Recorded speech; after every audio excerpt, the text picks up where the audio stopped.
নমস্কাৰ মৰমৰ ছাত্ৰ-ছাত্ৰীসকল, তোমালোক মই ইয়াৰ আগৰ ভিডিঅ'ত জ্যামিতিৰ মৌলিক ধাৰণাসমূহৰ সমতলৰ ধাৰণা আৰু বিন্দুৰ ধাৰণা বুজাই দিছোঁ। আজি মই ৰেখাখণ্ডৰ ধাৰণা বুজাই দিম। চোৱা, ৰেখাখণ্ডৰ ধাৰণা কনচেপ্ট অফ লাইন ছেগমেণ্ট ধাৰণা মই বুজাই দিম। চোৱা, ৰেখাখণ্ড লাইন ছেগমেণ্ট, কাগজ সমতলত A আৰু B দুটা বিন্দু লোৱা হ'ল। চোৱা, কাগজ সমতলত A আৰু B দুটা আমি বিন্দু লৈছোঁ।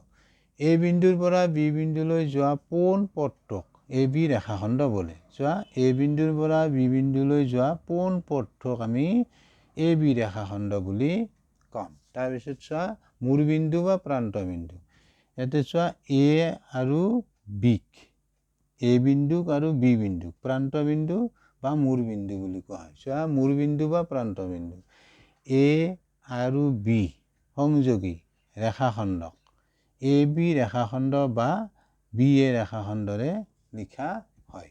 আৰু AB ৰেখাখণ্ড বা BA ৰেখাখণ্ড একেডাল ৰেখাখণ্ড, অৰ্থাৎ AB ৰেখাখণ্ড সমান BA ৰেখাখণ্ড।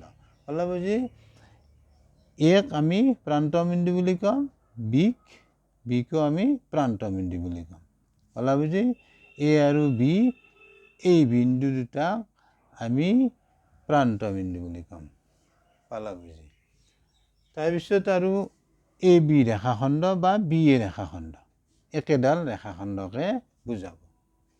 তাৰপিছত চাবা, ৰেখাখণ্ডৰ কিছুমান ধৰ্ম আছে, প্ৰপাৰ্টি। 1 নম্বৰ, A আৰু B বিন্দু দুটাক AB ৰেখাখণ্ডৰ প্ৰান্তবিন্দু বোলে।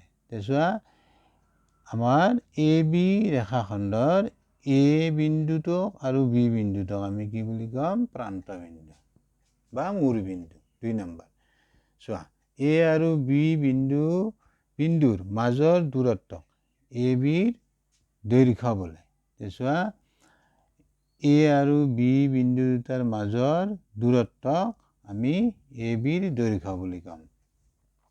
তাৰপিছত 3 নম্বৰ, এডাল ৰেখাখণ্ডৰ নিৰ্দিষ্ট দৈৰ্ঘ্য থাকে। ধৰি লওক এই ৰেখাখণ্ডডালৰে নিৰ্দিষ্ট দৈৰ্ঘ্য আছে, যাক আমি জুখিব পাৰোঁ।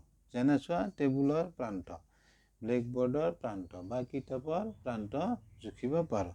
চোৱা, এই কিতাপখনত এইটো এটা প্ৰান্ত, এইটো এটা প্ৰান্ত। এই প্ৰান্ত দুটাৰ মাজত দূৰত্বখিনিক আমি জুখিব পাৰোঁ বা দৈৰ্ঘ্যখিনিক জুখিব পাৰোঁ। এই এটা প্ৰান্তবিন্দু, এই এটা প্ৰান্তবিন্দু। এই প্ৰান্ত দুটাৰ মাজত দূৰত্বখিনিক আমি স্কেলৰ সহায়ত জুখিব পাৰোঁ। গতিকে তোমালোকে বুজি পালেনে নাই কমেণ্টত জনাবা, আৰু লগতে ভিডিঅ'টো লাইক, শ্বেয়াৰ, ছাবস্ক্ৰাইব কৰিবা। Thank you, bye by.